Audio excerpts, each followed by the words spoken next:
ladies and gents, welcome back to Beyonce Knows, the conversational podcast covering all things unimportant, where dark humour is encouraged and no topic is off limits. From the sublime to the ridiculous, we've got you covered. Let us know where you're listening from using the hashtag Beyonce Knows or follow me on Instagram at BeyonceUK. Today's episode is sponsored by the Kingsland family, Anya, Joe, Rosie and Oliver, with a very kind donation to Endometriosis UK. So, let's get going. This is the podcast. This is Beyonce Knows. Today's episode of Beyonce Knows features a family member of mine. She's my cousin, she's a policewoman, she's hilarious, fearless and bonkers. She loves baking and selfies and has a plant pot called Ralph. Hello to today's star, it's Imogen Grills. Hello, how are you? I'm very well, and how the devil are you? Yeah, really well, thanks. What are you drinking? I'm drinking Prosecco on a Sunday afternoon. Cheers. I'm on a Alska, a vegan family. Oh, is that Aldi's finest? Aldi's finest says everything you need to know about me. I've also got lined up here a can of Guinness. Oh. And some high wire grapefruit. So. Oh, nice. I've got a couple of Desperados lined up. Fantastic. Nothing better than a Desperado. Everything, seems like it's going to be an alcohol-fueled podcast, and we've got about 45 minutes to an hour, so things could get interesting in the latter part. Let's start like we started last week. I'm going to ask you a question. Yep. If you had to choose, what would be your last meal? Oh, I don't know. I think I'd have to go proper British fish and chips. Do I get to pick where I have it, or is it like death row? Like, am I on death row? I didn't bring up death row. That was last week's guest, Craig. Then fish and chips, sat on the beach, like watching the sea. But like when you get like a big portion that you're eating, one of those kinds. Say that again. So we lost you for a second. Your big portion. Yeah, so like a big portion, when you really shouldn't have got a large, but you get a large and it's absolutely massive. Fantastic. One of those ones. On which beach? Mushy peas. Probably in Hartlepool at home. I could be anywhere, but I'd go home. Okay, I understand. Now, we're going to go straight into the first of the regular features of the podcast called Quickie Picky, which is a weird thing to say to a family member. But we're going to go quick fire questions to give the listeners a bit of an insight into your life. Now, quick fire questions, first thing that comes into your head, different questions to last week, so you can't prepare. Are you ready? I think so. As ready as you'll ever be. Question 1. What is your favourite cheese? Oh, a Welsh blue. It's like a creamy Welsh blue. I can't remember what it's called. Creamy Welsh blue. There's a joke in there somewhere. Who is your musical idol? Kylie. Kylie. 3 words that describe your dress sense. Oh. Pink, quirky, old-fashioned. That's 2 words, but there you go. Okay, that's all right. Not if you put them together with no space. Which celebrity do you wish wasn't dead? Oh my God, that's hard. Now I've got to try and think of celebrities who are dead.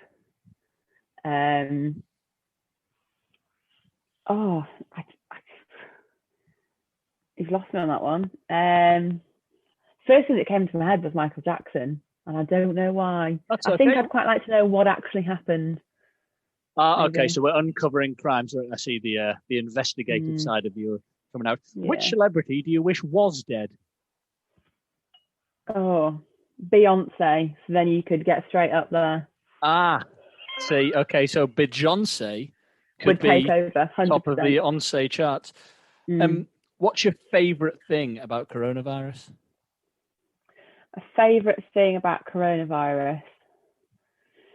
I think it's going to be like a work thing. So like people think if they tell us they've got coronavirus, we're not going to nick them. And they're like, oh, I've got coronavirus now. I think that's my favourite thing. And has that worked at any stage? not for me, but I've heard of some people who've been like, oh, right, okay, yeah, and then panicked and not nicked them. So apparently it has worked, but not falling for Interesting. I'll try that next time I'm in trouble with the law. Sing your favourite line from your favourite song. Ooh, baby, we're a dying breed. Da-na-na-na-na-na.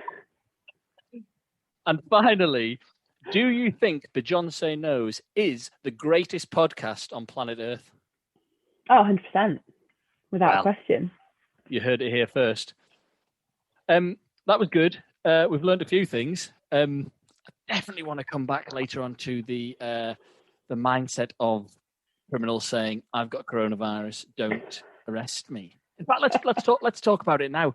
What's the weirdest thing? So obviously you're a policewoman, or I don't know, should we say police person, in this day and age? Yeah. What's the since COVID? What's the weirdest thing that anybody's tried to say to you to sort of get creative and not get arrested? They'll often cough at you, so we've been coughed at quite a lot. Right. Just people being like, "I'm going to give you it," and it's like, no. They're not really that creative. Criminals who get nicked really aren't that clever. Fair enough. Has any of them coughed at you with a mask on, saying, "I'll give it to you"?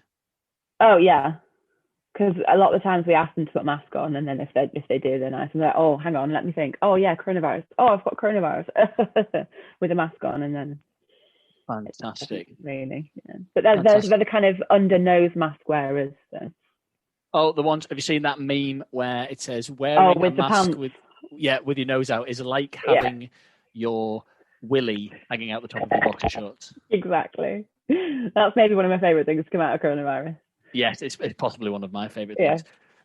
Now, tell me, you're obviously wearing your Beyonce Knows Listen to the Podcast Online Now t-shirt. You're wearing it with pride. With pride. One of the most flammable items of clothing, I'm sure, in anybody's wardrobe. Today, we're recording on Valentine's Day. I know you and the boyfriend had a bit of a Valentine's Day yesterday. Tell me about that. We did. We had a Mexican night, hence the leftover desperados. Right. Friend of a friend started a business, quit London, moved to Devon, and she did some sort of meal boxes, and we got this meal box. It was Mexican themed, showing you cocktail recipes and a Spotify playlist, and we got dressed up and had a Mexican night. Fantastic. Great. What's your friend's business called? It's Menu by Lou. Menu by Lou. Fantastic. That's a good idea. Yeah. And so, come on, how soppy was it? Sorry, say again. How soppy was it? It wasn't too soppy, I think, because we just got so full. Like, it was so much food. It's quite spicy, and I can't do spice at all. Had quite a lot to drink, as you do, and then just danced. So this playlist was really funny, so we stuck that on. We didn't really get very soppy. Who made the playlist? Menu by Lou. So the girl who sends the food out makes the playlist. Oh wow! So it's a full package thing. Wow. Yeah. How much does that cost? Good. It was 50 quid for the box, for everything. It's not bad, is it? So she's made all the food and then vacuum packed it, and we just heated it up. Fantastic. Yeah. I can't even remember what I had. Oh, pasta bake. Oh, no. Pasta bake. I don't really believe in Valentine's Day. No, we didn't really. So we've done cards, and that was it. It's just a hallmark. Not Americanized, but a westernized. I sound awfully humbuggy here, but it's just, how about you just like and love people every day of the week? And yeah. Well, the Simpsons summed it up quite well, didn't they? It's a Hallmark holiday cooked up to sell cards, is what one of them came out with. Right. Okay. I suppose I can understand during these COVID times, talking about COVID, but I can understand everybody making a bit more of it. So come on, let's go back to your job. You're in the police. Yeah. That's a pretty fearless thing to do. Obviously, I'm not asking you to name the criminals' names because I'm aware that some of them deserve the privacy. But tell us some good stories about that you're allowed to tell us. I can tell you of convictions. So I'm a detective now. Fantastic. And I've had a couple of roles in the last few years. One of the best roles I had was working on the serious collision investigation unit. Right. Basically, anything that's a life-threatening or life-changing injury that's caused from a collision, we'd investigate. We had a big case that went to court in November last year, and it was a drunk driver basically lied about whether he was driving or not, and then got convicted of 5.5 years for a fatality. Oh, wow, that's depressing. Yeah, it's difficult, but when you get kind of a good result like that, it's worth it. And then sort of dealing with the family as well is nice. And getting to know sort of different people. So that's detective now. So that's obviously a promotion. So what about your journey? So tell me about, because I don't know about much of the, because you went to agricultural university, did you not? I did animal science, yeah. So, you're shoveling sheep shit or whatever it is you do at agricultural university, and now you're arresting criminals for killing people. So tell me why. So, tell me about your journey. I went to Aberystwyth. I always wanted to be a vet, and then kind of came out of school and went to sixth form when it was like being a big fish, a little fish in a big pond. Didn't really get on very well. Didn't do very well. Did okay in the end. I did 3 years at sixth form. Went to uni to do animal science because I couldn't get into vet med. I had a great 3 years at the best university in the world and met the best people, and then thought, I panicked at the end of uni and I looked at what I wanted to do, and it was either be a police officer in the Met or be an air traffic controller. Oh, so yeah. I got offered both, and I picked police officer over air traffic controller. Right. So it could have been very different.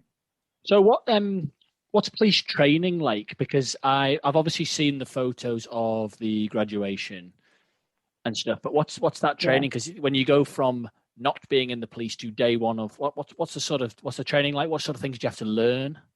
So before you start, you have to learn sort of the basic laws. So you learn like your theft, your public order, your bread and butter stuff that you'd expect like a beat Bobby to be dealing with every day. When you're in uniform, the things you'd come across every day that people report to police officers in the street. So you have to learn all of that, and then you go to Hendon, the police college, and you're there.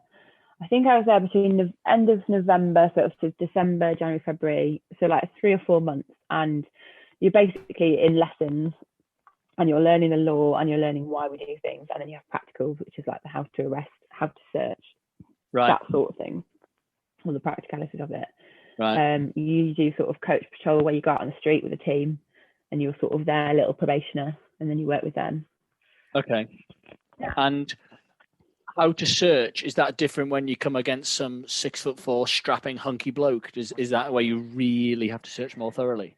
It depends. So if you know who they are, it's helpful because you know what their past is and what you can look into. If they've been good before, or if they're not like stand there and just be searched. Have you got regular criminals? Have you got if I'm a regular at my local pub when it's open, have you got people who say, oh, here he is. It's the team, Tommy again. Yeah. So the team I work on now, I'm on the predatory offender unit. So basically we deal with suspects who have they're registered sex offenders. They are safeguarding criminals. So they're people who are evading police after domestic violence or sex offences. So we look at their names and then we hunt them and go after them, and that's our role. Wow, that is wild. Started with them in January, and Oh God, that puts a horrible meaning to the word sort of regular criminals. Now, what do you think? There was that program on recently, sort of the pedo hunter type vigilante. So that was the Kent unit, yeah. Yeah. Are they a help or a hindrance? They help us. They're doing it right. We don't really work with that side of it. That's the OXA team, and I can't remember what that stands for. It's something to do with online child sex abuse or something. Right. And they sort of do a lot of their own work, but we'll help them hunt out for people. They're okay. It's just there's a lot of legality to it. So there's a lot of stuff that we can't do that somebody who doesn't know the law could do, and then sort of pass to us, if you like. Right, I see.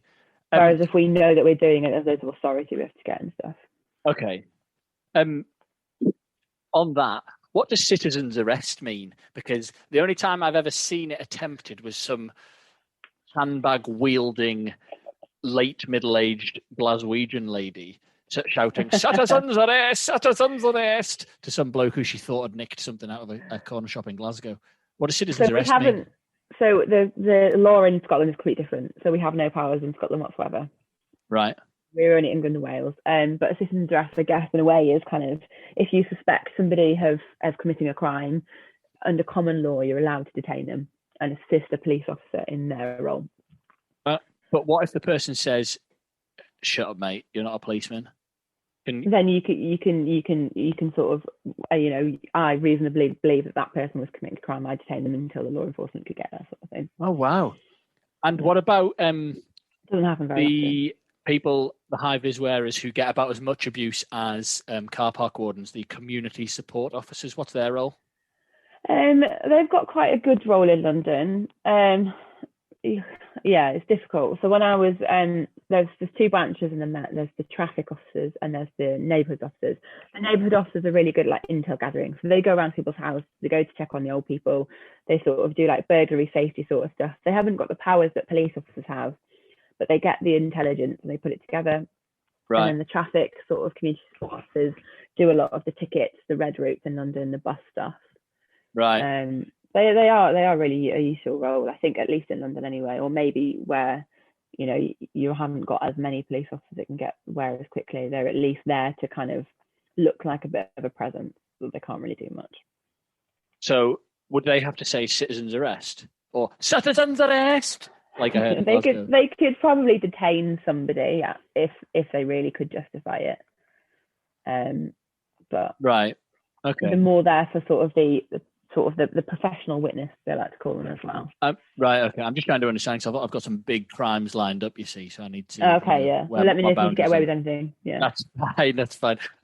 What is the silliest? I'd imagine you get some complete brain dead moron saying things like, "It's legislation. You can't arrest me for that." What's the stupidest thing a criminal said to you to try and trick you out of arresting them? Oh, it's difficult because there's kind of two. So my first ever arrest, it's like January 2016, and I was arrested for, I don't even know what, someone told me, "Oh, you need an arrest, go and arrest this person." I was like, all right, okay.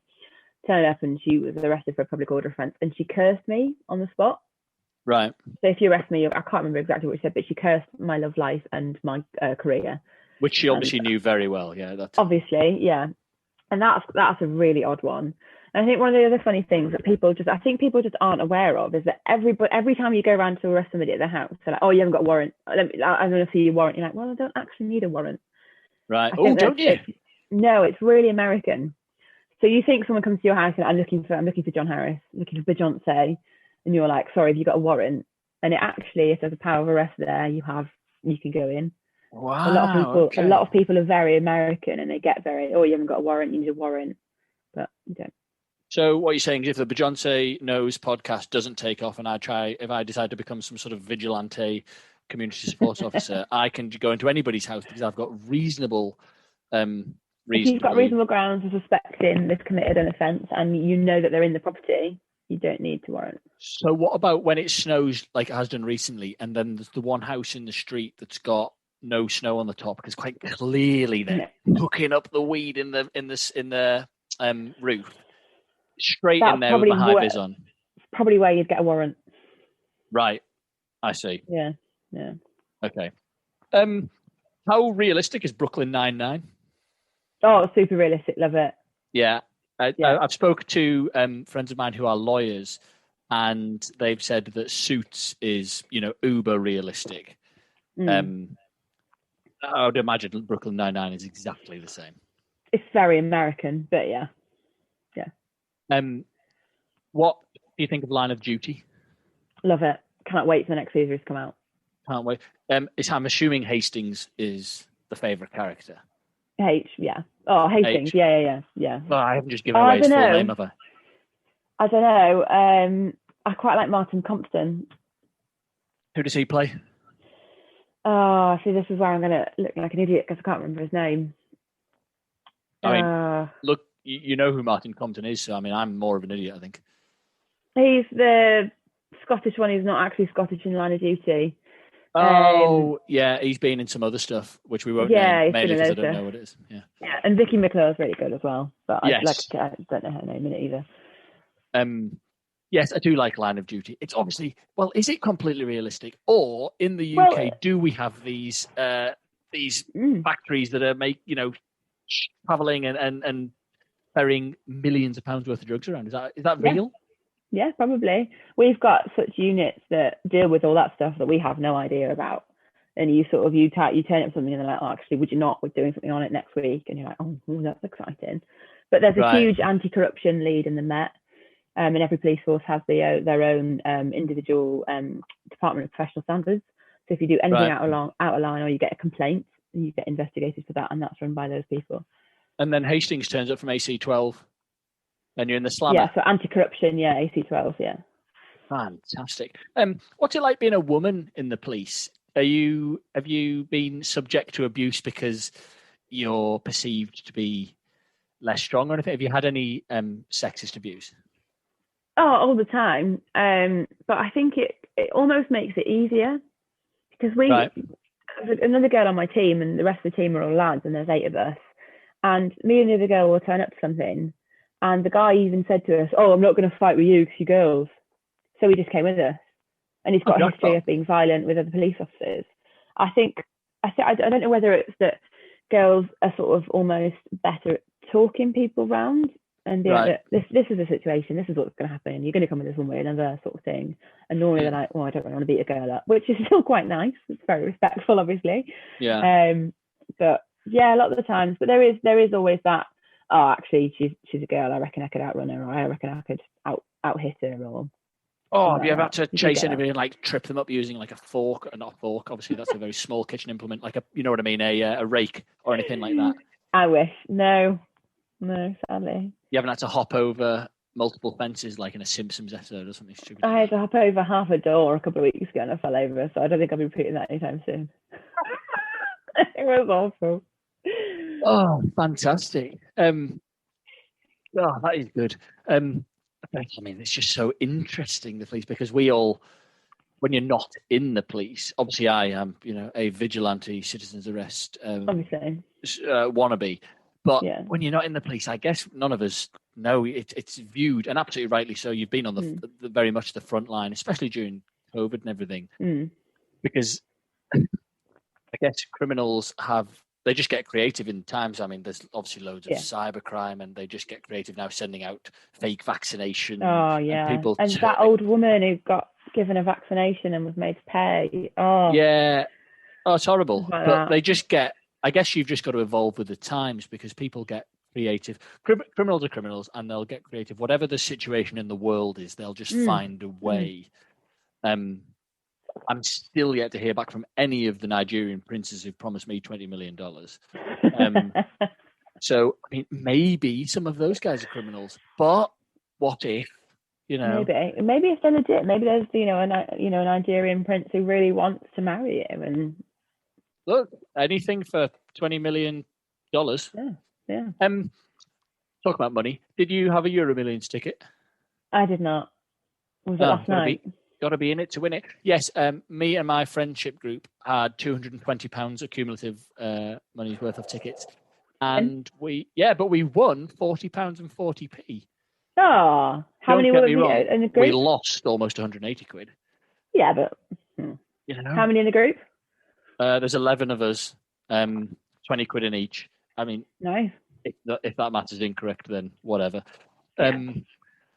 Yeah, but it's just one of those what if things. Is 140 million. I do like. To be fair, I hadn't actually. Work's been manic this week, and I hadn't really watched anything, so I wasn't really aware of it. But yeah, if it's a good amount, I'll always stick a couple of tickets in.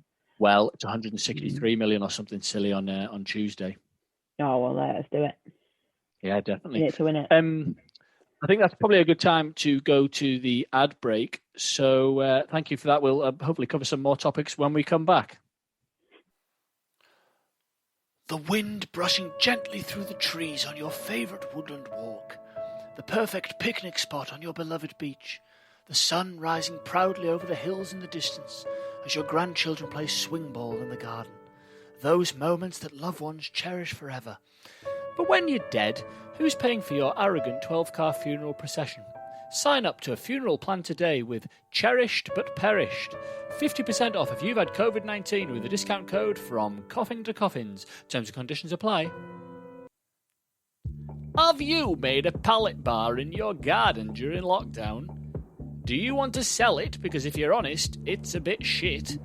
Come to us and we'll take it off your hands at WeBuyAnyBar.com. WeBuyAnyBar.com. WeBuyAnyBar.com. Any, WeBuyAnyBar.com. Welcome back to Beyonce Knows. I've got Imogen Grills here. How are you? Yeah, good. How are you?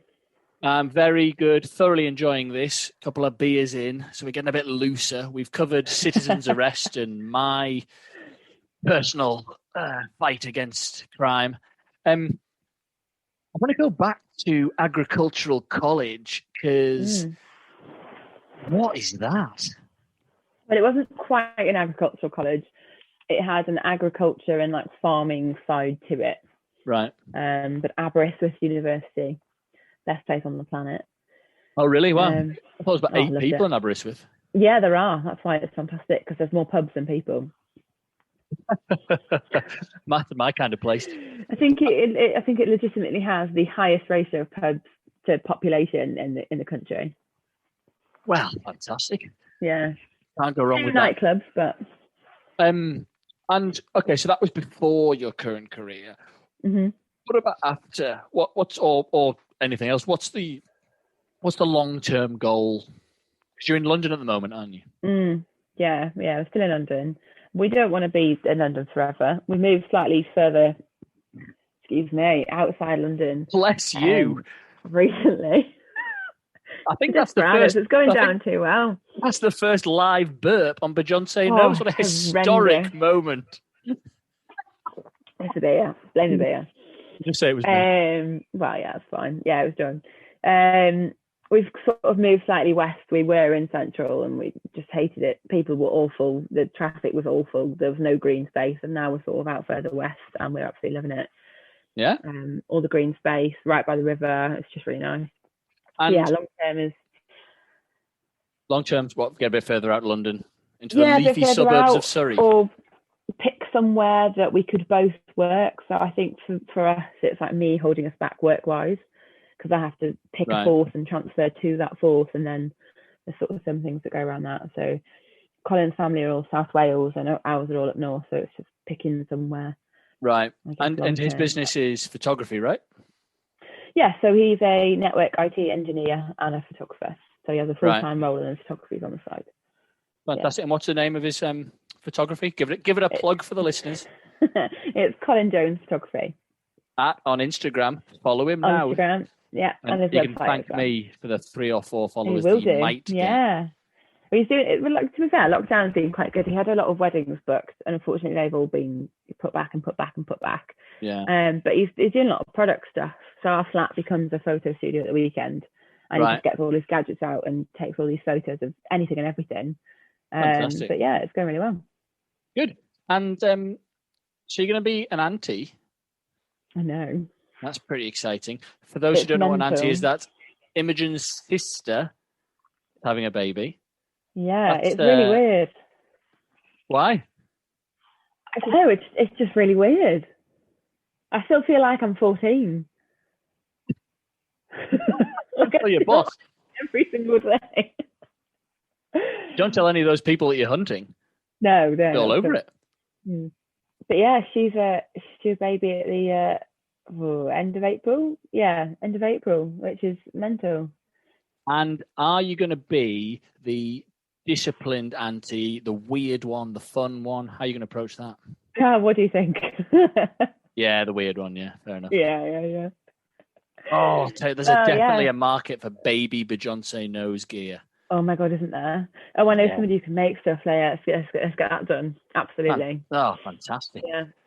That's where the next part of the budget's going.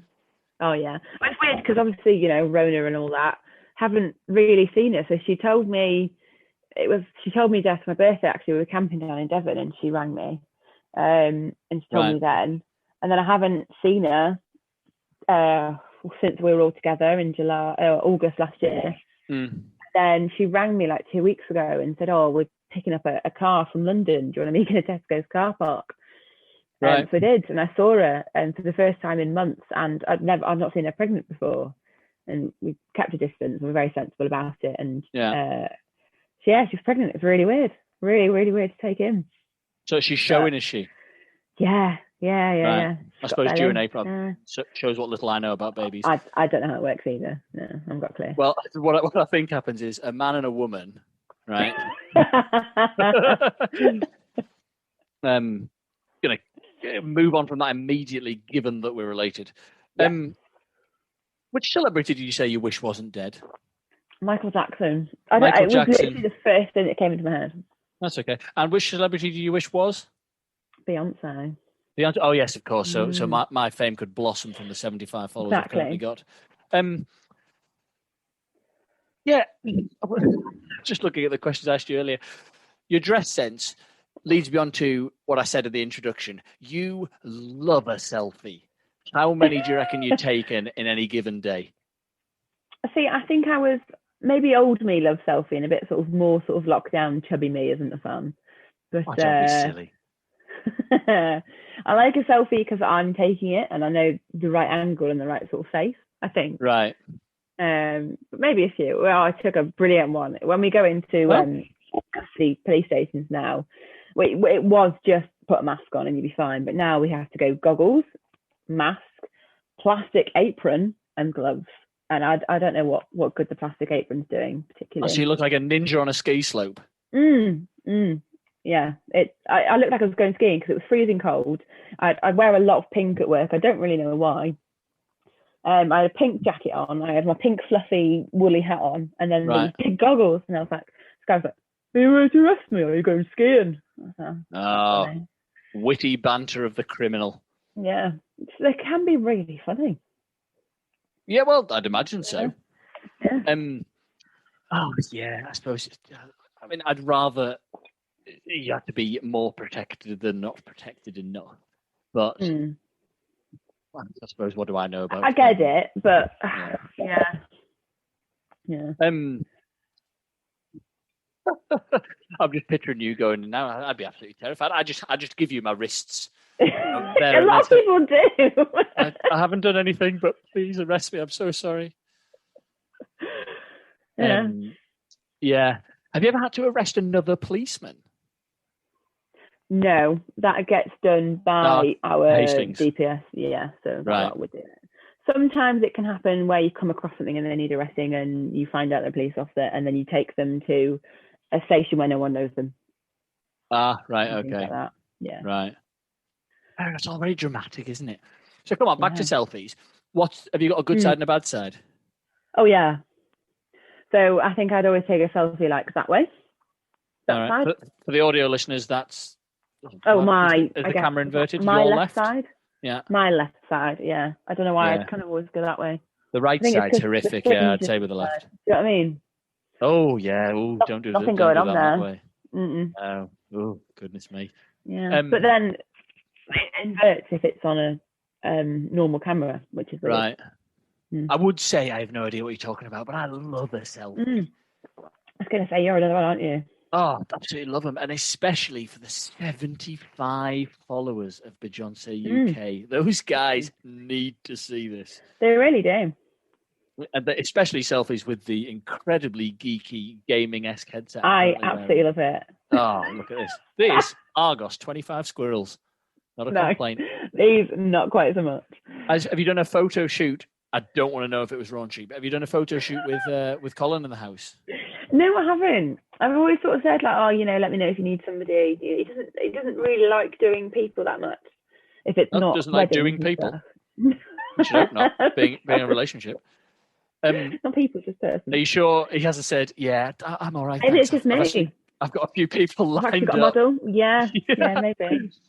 Bring somebody in. Like, all right, we're just going to use this room today. I'm like, all right, okay. She's coming inside during COVID. She's got her goggles on. You're thinking, be minging.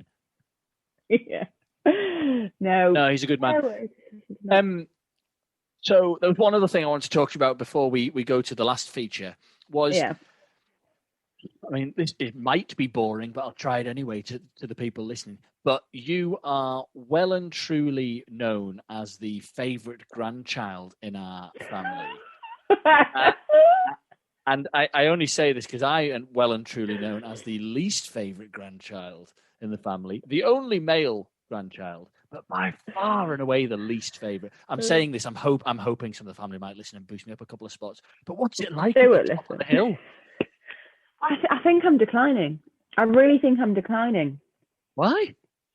Well, I used to, when I first moved to London, I didn't really know anybody. I would ring Granny and Grandad John every single day like that, maybe twice a day, and just update them on my life so far. And now I have like a little bit of a life of my own. I'm struggling to kind of keep that up. And I'll get a text being like, let me know when you're free for a call. Let me know when you're free. So I don't know. It's a good spot to be in though. Definitely. Yeah. Yeah, I'm thinking inheritance. I wonder if you get a bigger percentage. Well, I don't know. I think we're all in the same pot for that because it's got to go through the lawyers, isn't it? But well, yes, I'm sure I'll get my 20p. Yeah. Roughly. Yeah. Okay. Well, the last feature, as the same as last week, is the legend and a loser of the week. So while you're getting that together, I'll tell you mine. My legend of the week is Jacinda Ardern. My favourite governmental leader in the world, the New Zealand Prime Minister. Oh, yeah. She has gone into a 3-day total lockdown because there are 3 cases, right? Now, that's the way you handle a pandemic or an epidemic if it's in your own country, as opposed to ours, where even the people that are in the hotels quarantining, it's free reign throughout the corridors, let's have parties in common rooms and all sorts. My loser of the week... Now, I couldn't decide if it was legend or loser, but my loser of the week is the US Senate for once again failing to convict Captain Nonsense Donald Trump. However, because he's an entertaining lunatic, part of me wants him to run for term another time. So my loser of the week is the US Senate, but it's tinged with a little a sprinkling of happiness, because if we get to see him in a political arena again, I can only think I'm going to sit back, have a beer and enjoy it. Who are your legend and loser of the weeks? So my legend of the week is whoever is running the Weetabix PR account. I don't know if you saw the beans on Weetabix. Oh, my God. I've seen it, but for anybody who hasn't, tell us a story. So the Weetabix account, Weetabix, whatever they are, Weetabix UK on Twitter, tweeted out a photo of baked beans on Weetabix. Right. And I can't remember what the caption is now, but it just went ridiculously well for them and for any other seemingly important Twitter account, because everybody that's anybody replied, and it was hilarious. So Israel, the country, replied and sort of said, "Oh, we don't like, we prefer hummus." I think something we can all agree on. I remember they said, "Why does bread get all the fun? Put your beans on Weetabix." I think something hashtag has to be Heinz or something.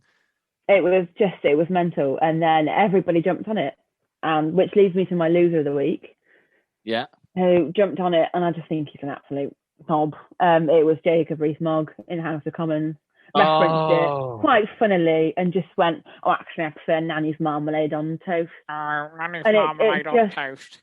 Do you know what I mean? It just wasn't the right time and the place. It just killed it. Tried to jump on the bandwagon.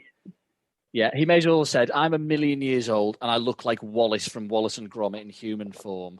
And then, have you seen the clip? I'm pretty willing to say anything on this podcast, but did you see the clip from the House of Commons? And it says, "Listen right till the end," and a guy at the end goes, "Oh, such a beep." It's fantastic. He is saying, whoever said that is saying what the nation thinks. Yeah. Well, thank you for being the second guest on the Beyonce Knows podcast. How did you feel? It's been great. Lots of fun. Good. I've absolutely loved having you on. It's been really fun. We've obviously known each other, since you were born. So 27 and a half years, yeah. And even though I've been on the planet longer than you, you're well atop of the tree. hierarchy, which is depressing for me. You'll get there. Thank you for coming on. It's been an absolute pleasure. Yeah, it's been great. Thank you very much. That was... Oh, she's interrupting the outro. That's all right. I'm not editing it out in post. I'd rather the bloopers were in the recording. Oh, it makes it much funnier. Do you mind if I go to the outro now? Is that okay? Go for it. Yeah, go on. That was Beyonce Knows with episode 2 with Imogen Grills. Thank you to the Kingsland family, Anya, Joe, Rosie and Oliver who sponsored this episode. If anybody else wants to sponsor it, get in touch at Beyonce UK on Instagram or hashtag Beyonce Knows. Thanks for listening.